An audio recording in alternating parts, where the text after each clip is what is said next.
Hello and welcome back to Rocket Pod. My name is Harry Damon and of course I'm joined by James Cuss and producer Peter Haynes. So for today's episode we are sitting down with Joana Baptista, current Oxford student, founder of 2 social enterprises and 3 times TEDx speaker. I think that's enough for introduction. Let's get this episode going. Good morning, Jo. How you doing? I'm doing okay. Harry, how are you? Yeah, we're all good. So could you start us off by maybe giving our audience a quick introduction about yourself? Yeah, sure. So hi, everyone. My name is Joanna, although most people tend to call me Jo. I'm just turned 19 years old and I've just finished my first year studying economics and management at the University of Oxford. But I guess more importantly, and I guess why I'm here is I'm a really passionate social entrepreneur and public speaker. So what I love to do is anything and everything that involves promoting gender equality and giving people the education they deserve so that they can, no matter who they are, where they're from, achieve their goals and dream big mostly. So all my work centers around doing that, whether that be through my social enterprise, which I founded 3 years ago now, where we basically take children's picture books and we rewrite the traditional fairy tale with a modern ending to try and highlight themes such as racism, sexism, homophobia. And then also on the flip side, talking, whether that be to schools and giving workshops, or whether that be going to conferences and speaking to businesses about what they can do. Anything that involves sort of that realm is me. But really, I love to get involved and stuck in anywhere I can. So people always usually tend to call me the person who does a little bit of everything, but I really enjoy that. No, that's great. So I guess 3 companies, straight A stars at GCSE, multiple awards, 2 times TEDx. I could go on all before the age of 18. So we wanted to really understand kind of where this drive derived from. So could we go back and could you share a bit of what you were like as a child, maybe what your upbringing was like, and were you always this determined? I think I was always this determined, but I think your determination can manifest in different ways. And I think you learn about, or at least for me, what channeled me or really got me into what I'm doing at the moment was really finding that reason why. So I think that I've always been determined. I remember at primary school, I actually used to go into the playground and I'd try and sell people my old key rings, or I'd find a key ring on the floor and I'd try pass it off as this really new, really nice key ring that everyone needed to have. Which obviously is slightly unethical, but that's what I really enjoyed doing as a child. And I think that sort of then came into its own when I was older and I found a real purpose and found what I really cared about. And honestly, that was just through life experiences. I remember that I once volunteered at a local primary school in Oxford, at one of the most impoverished areas around us. And I was reading to this girl called Maeve, and she was 9 at the time and I was 16. And when I spoke to her, she really, really reminded me of how I was at 9 years old, both in looks and in mannerisms. And I think just knowing that she was going to a school completely different to the brilliant one that I was fortunate enough to go to. And that when she spoke, she was saying, oh, I'd really like to go and do this, but I'm not sure I'll be able to because of this, or I'm not sure I can because of why. And it really made me upset to feel like that she thought that there were barriers at the age of 9, when at 9 I was thinking I could be a princess and go ride off into the sunset. And it really made me think something needs to be done here, because every child should be able to dream and think that they can achieve things and have the tools to do that. I guess in terms of my upbringing and what that was like, my parents have always been really great at encouraging me to do things. So when I was 12, my mom signed me up to this university level entrepreneurship challenge because she knew I really liked that. And my dad used to take me to coding camps and coding classes. And I think that all of that gave me that belief that, so what if I'm 12 and going to an adult business competition, or so what if I'm learning these skills that most people my age might not learn. And I think that's what gave me the drive going forward. And when I'm a fairly young person in a fairly adult world, it's that thought of so what, who says I can't do it? And I think that was always the belief that I grew up with in school, also since my parents came to England from Portugal, which is where I was born, and studied whilst I was really young. And really taught me a lot of that, just do it attitude, that no one can tell you that you can't. from a very young age, you're constantly being just saying, want to go give it a go, just do it. And I think, so you've got a couple of businesses now. So when did you, I guess, find that passion for that? So obviously you sold key rings on the playground, like you said. So when was the first sort of spark? I guess there's so many different sparks you had, but when was the first sort of proper experience of maybe starting a small little business? And what did that look like? I think that the most important thing about a business is not necessarily, oh, look, I'm a profit-making millionaire, but it's more about, here's a problem and here's how I can solve it. So I guess that my passion for business really came from the fact that if I see something that I don't like, I will change it. And I think that's an attitude that entrepreneurs have to have of like, it's not enough to just, like, if you see a problem, then you've got to do it, and you've got to do it relentlessly until you've solved it. And if you find something that you're passionate about enough, then you will keep doing that.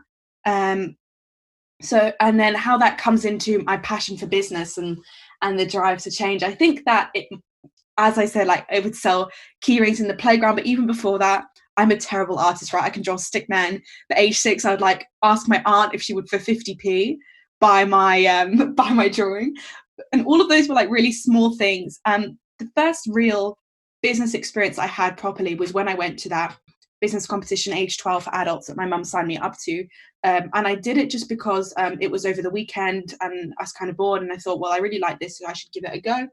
And we ended up winning, which I think no one quite expected for a 12-year-old, an 11-year-old, and 2 university students who were helping us out. And the prize for that was the chance to pitch to real investors. So I guess that threw me right in at the deep end of like, cool, like you've had this idea, now do it. And I think that's my real first business experience of like actually not only doing these small selling things in the playground or raising money for charity at a fair, which are all super valuable experiences to have. But that was the moment I was like, okay, the business world is real. Like, let's do something cool. Because you mentioned how kind of it's not all about making money; it's about kind of making a change. Actually, so you've described yourself as a social entrepreneur. What can you share with the audience kind of what that really means, and what kind of drew you to that path? Yeah, sure. So obviously in all of the experiences, well, in lots of the business experiences that I've described so far, it's been about, oh, like selling key rings, I want to make money so I can buy new ice cream. And then as I got older, I realized that the problems that I wanted to change in the world stopped being, I want to go buy a lolly, and I've seen this injustice, I want to figure out a way to solve it. And to be a social entrepreneur means to have an entrepreneurial way of thinking that helps benefit a party other than yourself, I guess is the way that I would describe it. And I'm sure there's better like actual definitions, but this is the way that I describe it. So I'm doing something that involves entrepreneurship. So I'm starting a business, I'm fundraising for this, I'm figuring out the solution to the problem with that, and I'm doing it not only for myself but also for others. And it can be in whatever you're passionate about. It could be for environmental causes. It could be like I do for gender equality, especially intersectional equality, and looking at some of the other inequalities that we face.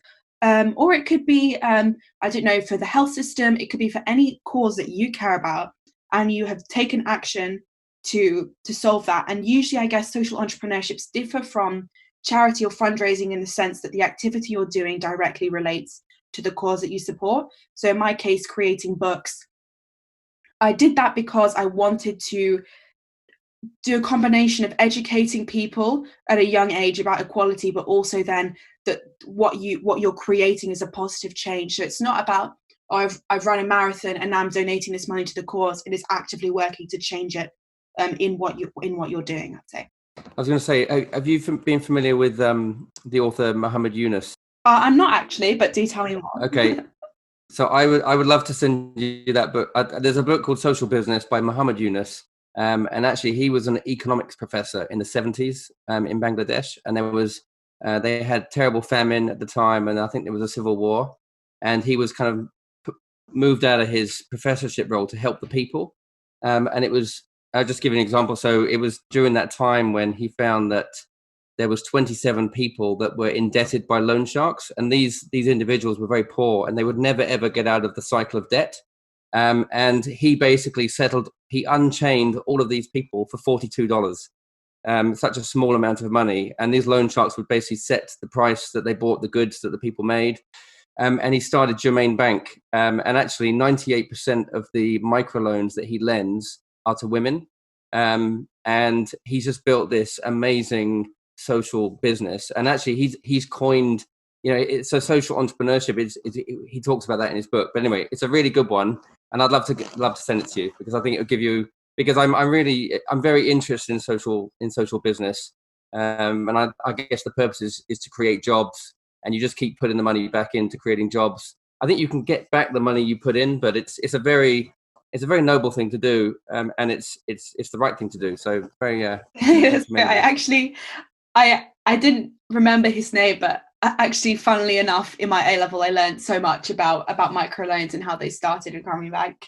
In India, especially, I think it is especially interesting that something so small can make a big difference. And I think that's testament to just the idea that people often think, oh, like, what can I actually do that's actually going to make a difference? And what small things catalyze into bigger things. But no, that's great. Thank you for mentioning. Yeah, I mean, a lot of what you said just before about all the stuff you're working on aligns actually quite well with like all the United Nations Sustainable Development Goals, and which I've heard you speak about quite a lot before. I guess, would you be able to maybe share with the audience a bit more about these goals? Kind of what are they, why they're so important, and why people and businesses need to work towards these? Sure. So the UN Sustainable Development Goals first came in at the turn of the century, millennium, at the turn of the millennium, in 2000, as 15 key goals that the world wanted to achieve by the time they hit 2015. And then 2015 rolls around, and they realized that a lot of these goals they'd made huge improvements on, but there was still a lot to be done. And so the current UN Sustainable Development Goals that you'll see are 17 goals to be achieved by 2030 that build on the original goals. My particular favourites are goals 4, 5, and 10. So that's quality education, gender equality, and reduced inequalities. And I guess the usefulness of the Sustainable Development Goals is that they give you a really easy framework to point out some of the key problems that we face, and then decide now how can we tackle these. Millions and millions of people all over the world are working towards these same goals. There'll be the same people in completely different countries, in the global south, in Africa, in Asia, in Australasia, who are fighting for the same goals, and they will do it in different ways because different things are needed in different places. But it's the idea that we're all united towards the same mission. So I'm really passionate about them because these are goals that relate to everyone all over the world. There's huge diversity and huge intersectionality between these different goals. And I think they're really useful for people and businesses because it allows you to communicate, like, this is what I care about.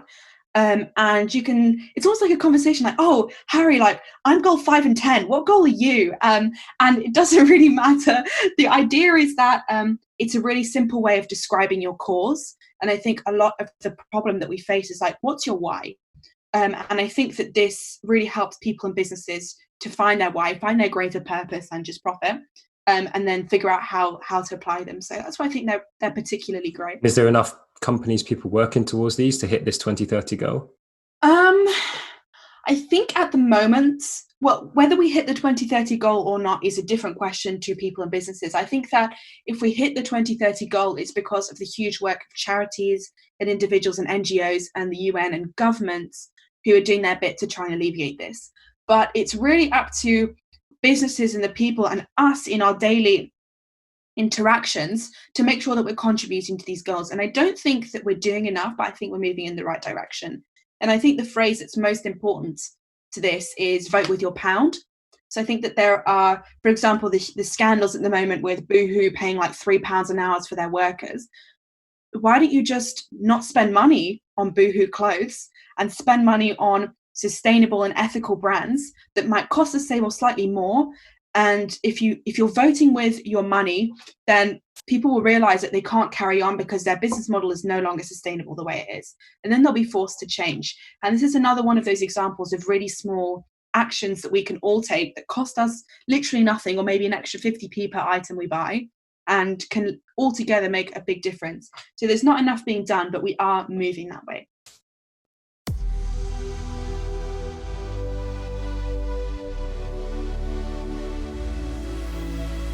I'd like to take this moment to introduce to you our sponsor, Flexi, the must-have app to track and manage your subscriptions in one place. So most of us have multiple subscriptions nowadays for things like streaming services, gym memberships and food deliveries. These are great and take the hassle out of buying everyday products that we consume regularly, but it can be hard to keep track of them.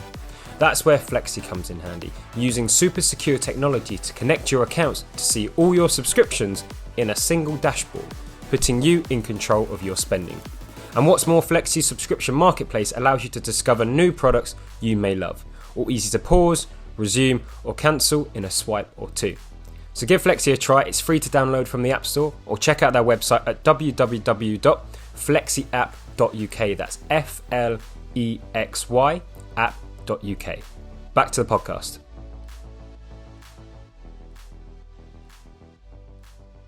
That's really interesting.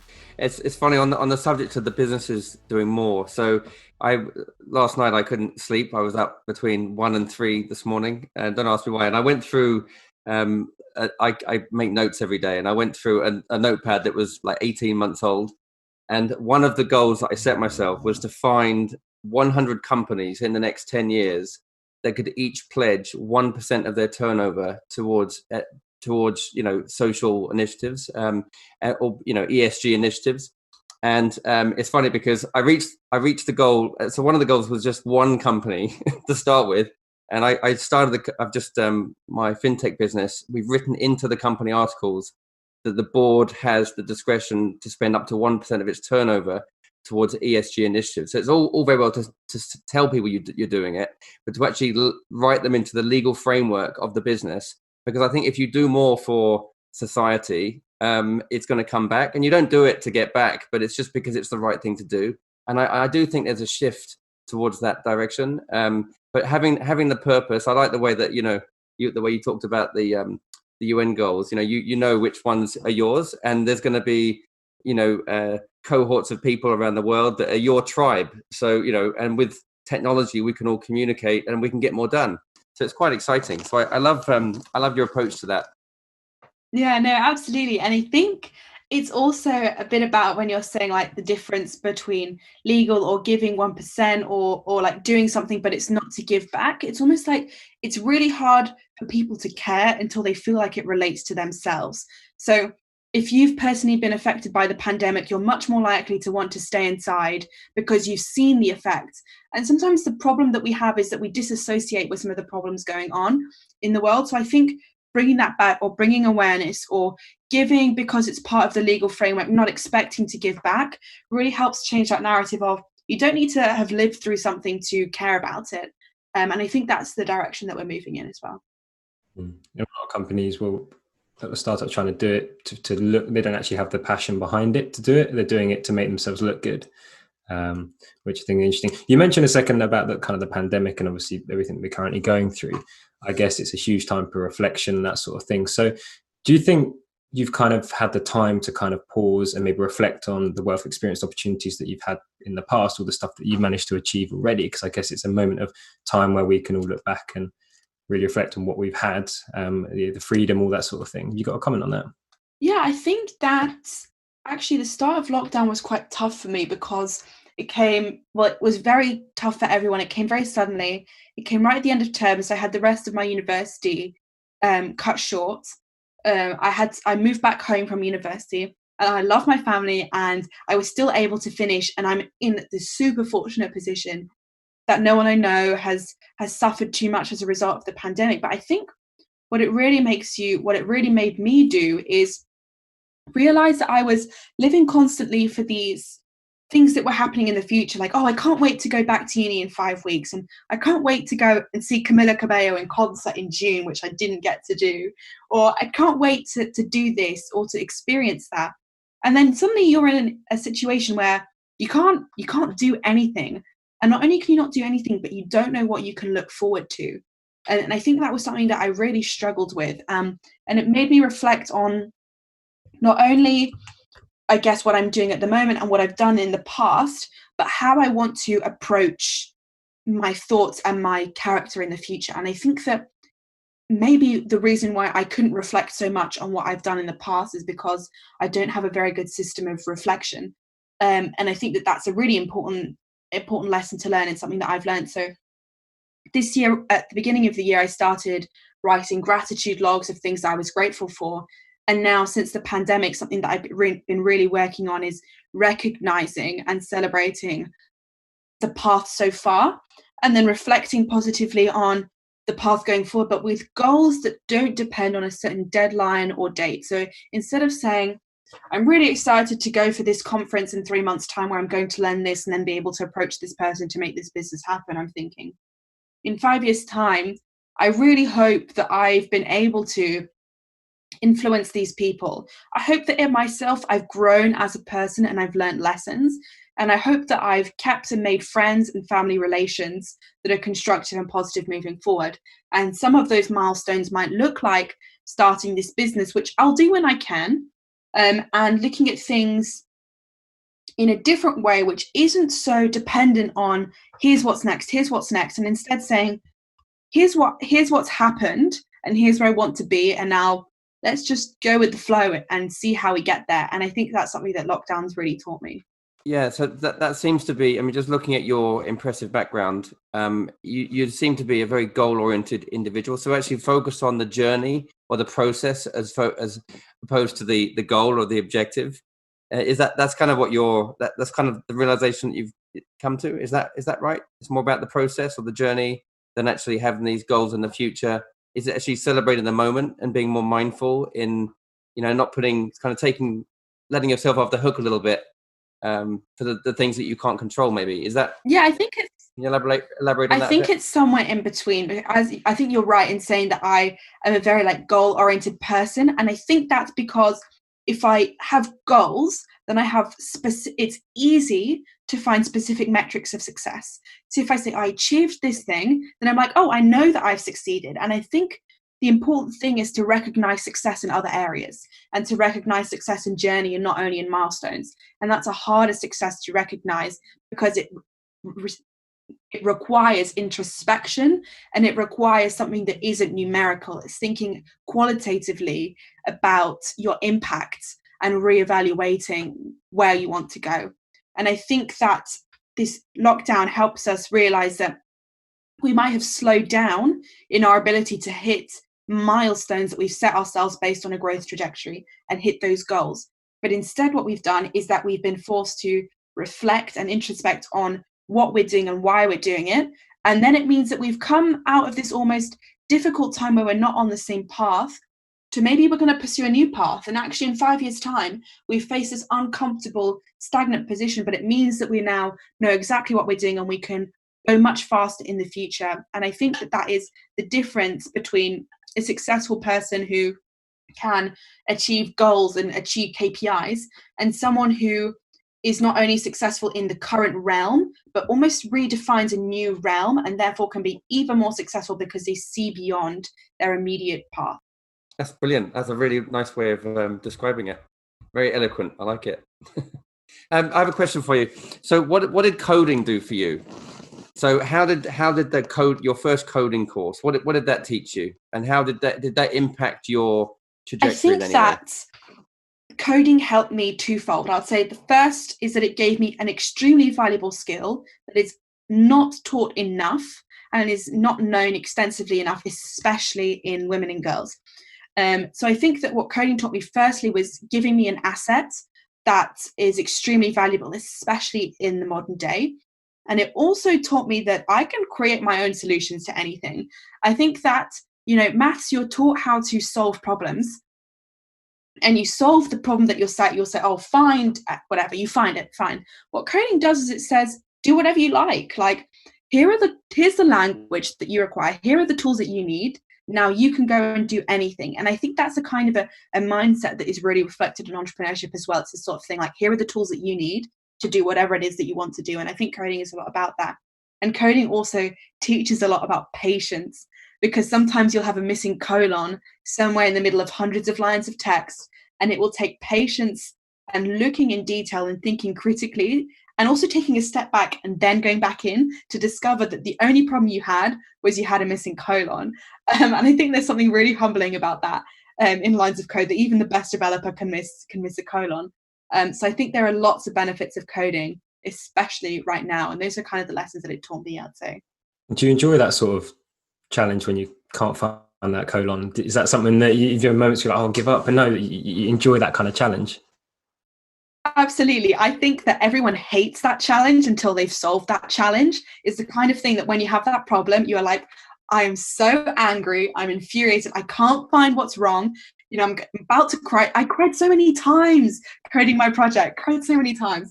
What happens is you then go away, you do something completely different for a day, maybe two, you come back, and maybe you can't do it that time either. But when you finally do it, oh my gosh, the tears of sadness turn into tears of joy, and you're ready to do a happy dance across the room, because there is a huge satisfaction in solving a problem that you thought was impossible and turned out to be like just like underneath your nose. And sometimes these problems are really difficult, and sometimes it's easy, but it doesn't matter because you've achieved something that you thought that you couldn't. And it's just, yeah, it's one of those roller coasters of a ride that is really worth it, even though you hate it during it. There's another question for you. So what do you think is the best decision you've ever made? Gosh, that's a really difficult question. I think that if I paused to think about it more, I'd come up with a different answer. But if I had to think intuitively over the best decision I ever made, I think it's maybe less about a one-off, like I did this or I did that. And I think it's more about having a belief in myself that, or believing in myself that if other people tell me I can't do something, it doesn't mean that I can't do it. And I think the best decision I ever made was having belief in myself and in my ability, and finding the people who would help me achieve those things, and finding my tribe. And I think that manifests, for example, at least in secondary school, I think there was a phase between like year 10 to year 12 where a lot of people would make fun of me. Not in a mean way, like, oh my gosh, like her hair is so greasy today, but in like like she's posting about this award, or she's in London, and oh, she's such a show off, and oh, why does she think that she's way better than us? And I think that can be hard at first, because you don't understand why people are picking you apart over something that you think that you're doing well, or you don't understand. And I think that what I learned over that time is almost my favorite quote, which is not applicable in every situation. But the more hate you receive, it's because the more successful you are. And sometimes it's wrong, because if you're being a really horrible person, you'll receive more hate. It doesn't mean that you're doing a good thing. But by numbers, if you're more successful and you've reached more people, then you'll also find that 1%. The 1% will be a bigger number of people hating on you. And I think that it's the ability to recognize when hate is founded on justified merits. You've done something wrong, here's how you can improve it. And a difference then in what I think is the most valuable decision I made, and that was to learn that sometimes people will just say nasty things and you just need to get over it.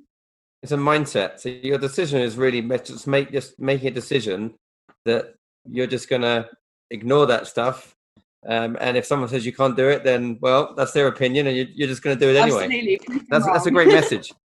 I like it. It's amazing, actually, how having the right mindset, it just makes everything else so much easier. You know, you focus on the solution and not the problem. You know, I ride a motorbike, and I know that if you look at the pothole, I can guarantee you're going to hit it every single time.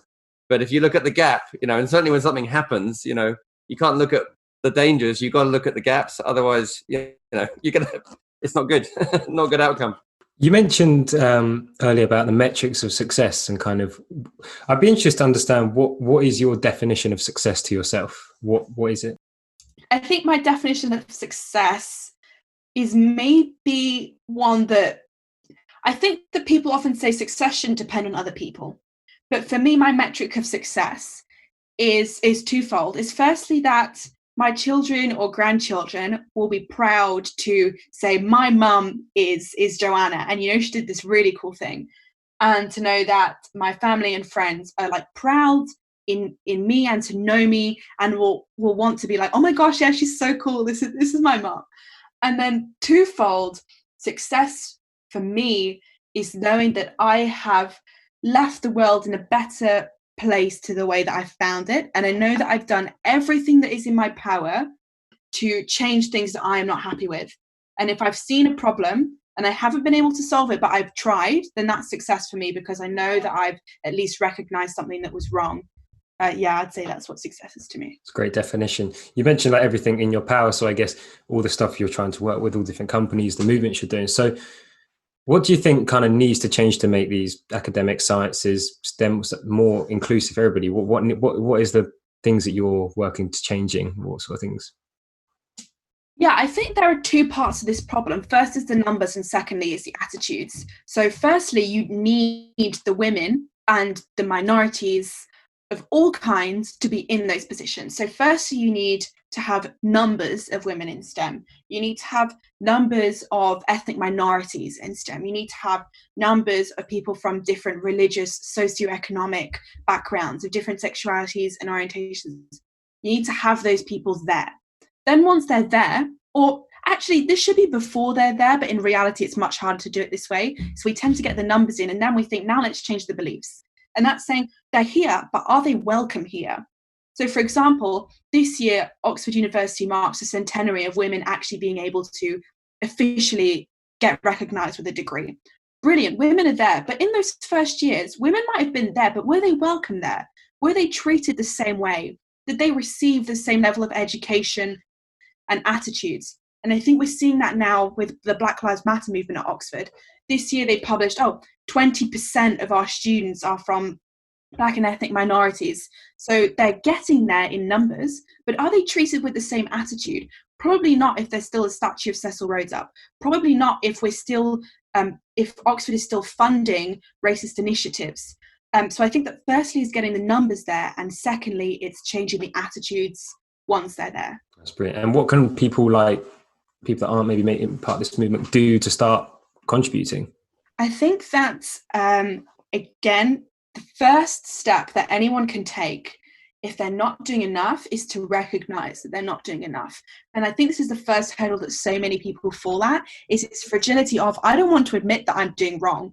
But if we're willing to admit that we made our coffee too bitter because we didn't add enough milk or sugar, then we should be able to admit that something we said or an attitude that we hold is not constructive or inclusive to everyone. And I think that's the first step that so many people fail at, is a recognition of wrongdoing. It doesn't mean that you're a bad person. In fact, it only makes you a bad person if you do not recognize that what you've done is wrong. So if you recognize that something was unproductive or unjust, recognizing that is the first step. Secondly, it's educating yourself on what's right. So I said a comment that was not acceptable. Okay, why wasn't it acceptable? Well, actually, if I've made a racist comment, let me learn about the racist history and the colonial history that England has. Now let me educate myself on the suffering that people have received and how it's different. And then after I've admitted my wrongdoing, I've learned about that wrongdoing, I can then work on constructive paths to go forward. And I think that's applicable in anything. It's the same way that if you suddenly realize that you're making a loss in your business, firstly admit, I'm making a loss, I'm not making profit. You don't hide it in the figures. Then you go to jail. and as long as you've admitted that you're in the loss, you then say, why am I in the loss? Is it because I'm not selling enough? Is it because my costs are too high? What is it? And then thirdly, you say, okay, now I know why. I know that I am. Now here's how I can go forward. That's really interesting. In fact, the George Floyd, the Black Lives, his tragic death, it really kind of hit me out of left field, because I think for me, it was just being ignorant, because I do have a very positive can-do attitude, and it doesn't matter who you are. And I think it's the residual knowledge, or that, as we're raised and in society, that it does, it is there. So you can't, and I felt like I was kind of, even though I'm not racist at all, I was in denial that there was ever an issue. And actually, I'm actually a director of the East Africa College of Technology. So we're training up electricians in Somaliland. And my business partner, Hassan Rashid, I actually had to have a talk with him, because I didn't know, it was making me feel very, I was being mindful about things for the first time. And I felt guilty about it, because maybe I'd missed something. So it's great it's out in the open, and the more it's exposed, the more we can talk about it.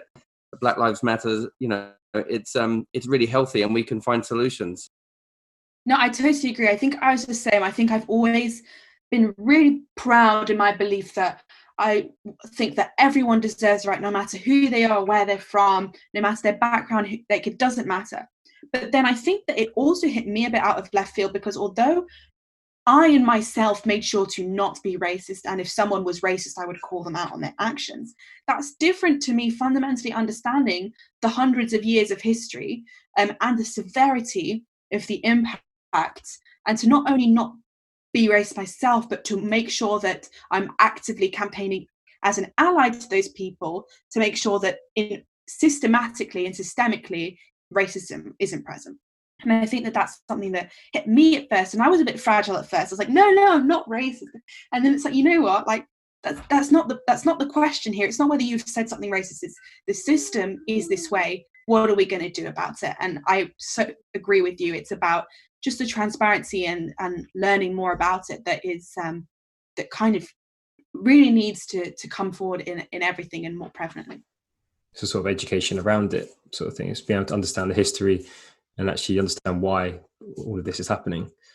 Interesting. I'd actually like to ask, what is so currently studying at the University of Oxford, and I wanted to understand what does the future hold for you? What plans have you got? I mean, we're not looking ahead in the moment now, but like, as in, have you got any plans for the future? I think that I would like to get a degree, and once I finish my degree, good start. After that, I would really like to work in management consulting in the city. I think that it's an incredibly humbling experience. It's very tough hours. It's a lot of work. It's very tiring, but you learn a lot. And I'd like to go and work in that for a number of years to really learn my craft. And then I would like to leave that and start, like, I guess, well, I've already got, I've got my business, I've got my social enterprise, but I'm sure that in 5 or 10 years' time, there'll be a new cause or a more developed cause I'm super passionate about. So I'd like to leave at that point and apply what I've learned into an enterprise. And I guess that no matter what, the most important overriding thing for me in the future is that I'm taking a path and I am doing things that I believe in. I'm sticking to my values and my morals, and I am maintaining healthy, good relationships and benefiting others as well as myself. I think your comment earlier, as far as your life's mission to leave the world in a better place than you found it. I mean, I share that. I think it's a great, admirable goal. It's great. And I think it's such an easy one and something that we can all do. Like, your life's mission doesn't need to be to become the CEO of UNICEF to be able to leave the world in a better place to how you found it. It can be simply changing one person's attitude towards this, or planting 5 extra trees than you use in your toilet roll. And there are so many simple ways that we can leave the world in a better place than we found it. And I think it's more just this constructive belief that the world isn't yours. It's for the future people coming after you, and to make sure that you are caring about them and making sure that they can have the best chance. And that can manifest in a number of really easy ways. Yeah, that's excellent. Peter, do you have a question for Joe? Because Peter normally has some pretty, and no pressure, Peter, but Peter's always quiet in the background there. So we always like to have a question from Peter. I've been writing a few notes. I love what you said about coding and that kind of trial and tribulation between missing one small thing and then finding it and then just standing up on your desk just like, yes, I've done it. I can definitely relate to that. A lot. I guess I just want to ask about some of like resources that you might be able to share with the audience. Obviously you've done TED Talks yourself, and that's kind of, once you get into that world of watching TED Talks or listening to it, there's probably never ending content there. But is there kind of any podcasts, newsletters, or YouTube channels that you'd want to share with anyone, or just with us? Yeah, so my favorite podcast is Future Leaders. You're my favorite podcast. My favorite other podcast that you may want to say that it's called Future Leaders, and it's great because it talks to some of the top CEOs about them and their journeys, and a lot of their failures. And I find their failures the best thing to listen to, not because I want them to fail, but because I know that they're super successful. And I think that it's really jarring to think that, oh my gosh, I got a B in an exam and here I am crying over it, when these people have literally been through the ringer and have still come out with a really successful company. So if they can, then I can too. And then in terms of other resources, listen to my TED Talk, guys. No, I'm joking. I think that the most important thing is not necessarily a resource that I'd like to share, but a practice, and that is to every day write down something that you're grateful for, a negative practice that you will let go of, and a positive practice that you want to try and implement. And then my favorite thing is also to create like a vision board of achievements that I want to achieve by the end of the year or in general. So something on that list was that I wanted to get my Spanish qualification, or that I wanted to drink more water. It can be big goals, like one of the ones on my goal was to get on The Apprentice, or do all these sorts of things. And these goals, I think if you write them out and you're courageous enough to have them on your wall and to tell everyone, like, these are my goals, then they're much more likely to happen. So that's a practice. And then if people really want to improve on this sort of, people want to learn more about that last half of our discussion on gender equality and in general inequalities in society, then I'd really recommend listening to We Should All Be Feminists, the TED Talk, and then also to get the White Fragility and 90 Days Towards becoming a better white ally, and that's a resource on the internet. I will share the links, you guys can include it in the podcast notes, but it's basically like a month-long journey to reflect on your own racism or lack of it, I guess. And I think that that's a really important resource. So that TED Talk and that workbook to develop your own personal selves, the practice of a mood board, like a goal board, and gratitude and negative and positive habits, and then to listen to Future Leaders podcast, I think. Great. Yeah, some really great resources in there. Do you have a kind of guilty pleasure podcast or TV program that you want to I actually... It doesn't have to be all highbrow. We can go kind of to the bottom.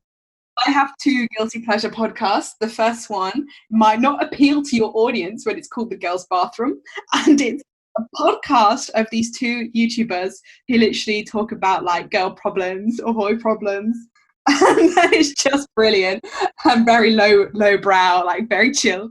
And then my other guilty pleasure podcast that I'll listen whenever I'm working is Crime Junkie. I love murder. I don't love murder. I love murder mystery. I love listening about and like trying in my head to solve like the cause of the crime before it. I think it's so interesting, and also that's learning about loads of like really important history and facts as well, which can be really applicable in everyday life as well. So those are my 2 guilty pleasure podcasts. So actually, it's a little bit off at a tangent. So you've obviously done a lot of TED Talks now, and one subject that a lot of people may be quite interested to hear about is the kind of bit about public speaking.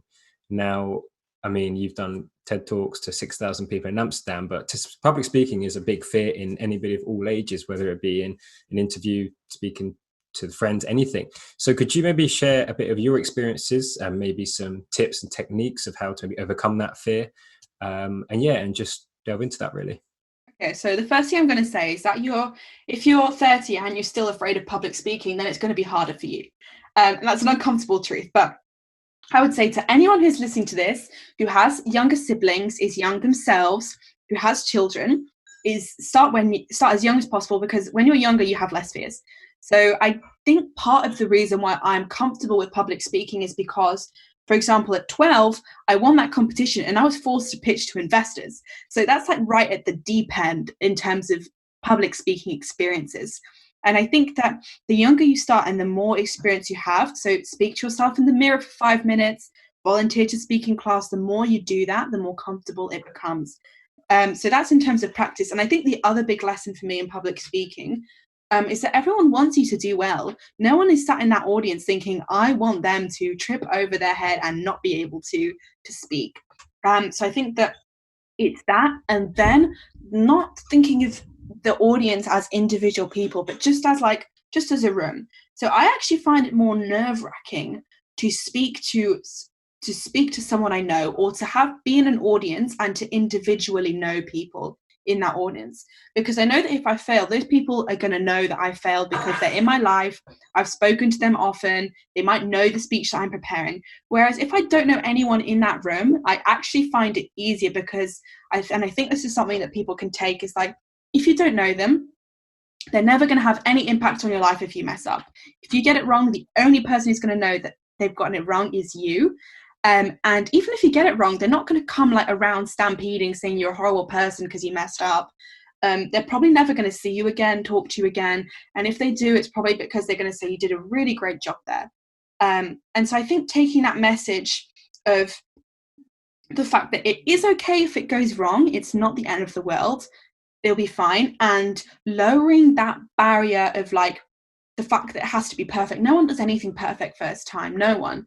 But you expect in public speaking that you have to be great first time, and you won't be. So start young, get as much practice in as you can, and also just recognize that those people in that audience want you to do well, and if you don't do well, might never see you again, and so therefore it's fine. No one's going to know that you've messed up.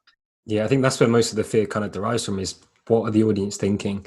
And I think that's one of those worries that really, when you get up on stage, and like you say, it doesn't have to be perfect, but they're there for a reason to hear you. They're not going to be like, you're rubbish. They're there to support you, and they want you to do well. And I think that's, like you say, it's one of those fears that you have to overcome to get going with it. It's great thoughts. Yeah, and it's like, it is an uncomfortable fear, and with every fear comes this attitude of I can't.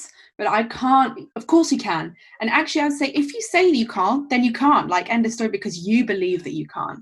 And I think that the same way that with my comfort zones, I don't want to push them because I'm afraid of what comes beyond them, but I will never grow as a person if I do not go into those uncomfortable places.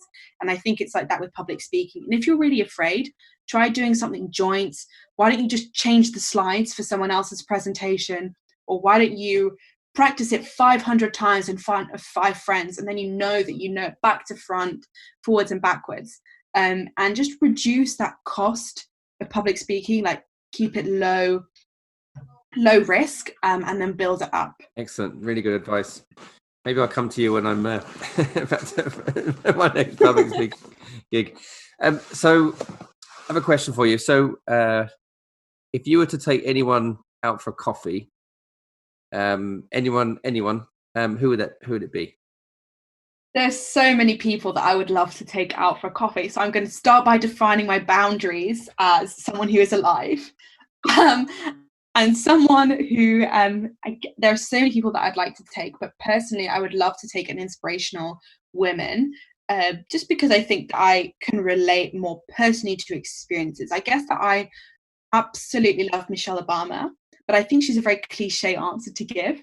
But I love Michelle. I think she's incredibly kind and humble. She's very clever, but she's also very understated. She doesn't beg you to say that you think that she's a great person. She knows in herself that she is worthy of respect, and that she is clever and talented and does great things.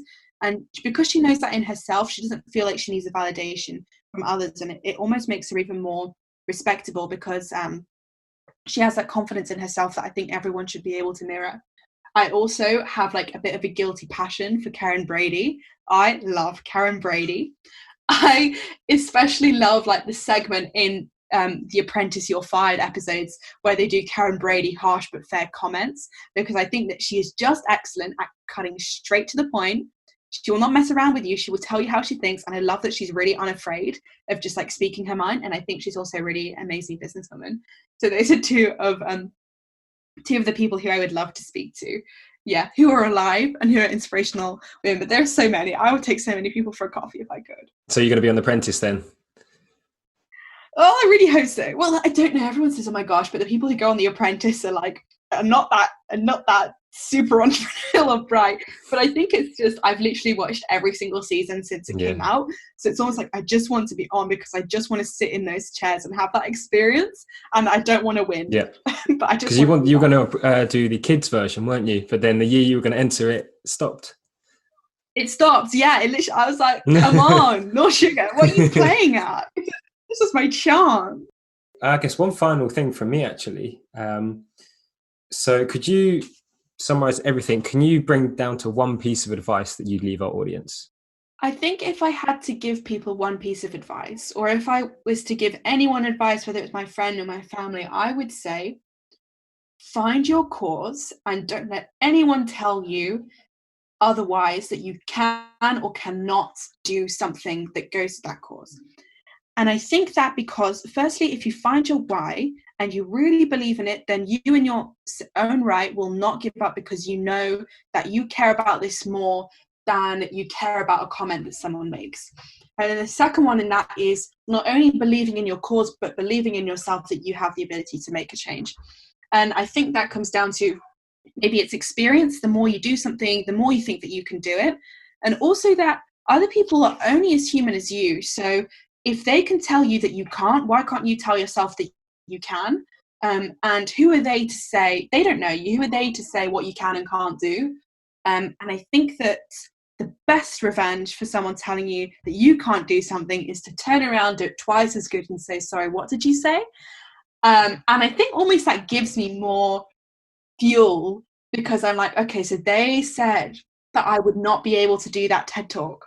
Actually, my school almost did not let me go to Rome to do my TED Talk, because they said that I only had 65% attendance over the year because I was away talking so much. And they said, you are not going to get the grades in your A levels to go to Oxford if you go to this talk, because it was like 3 weeks of A levels.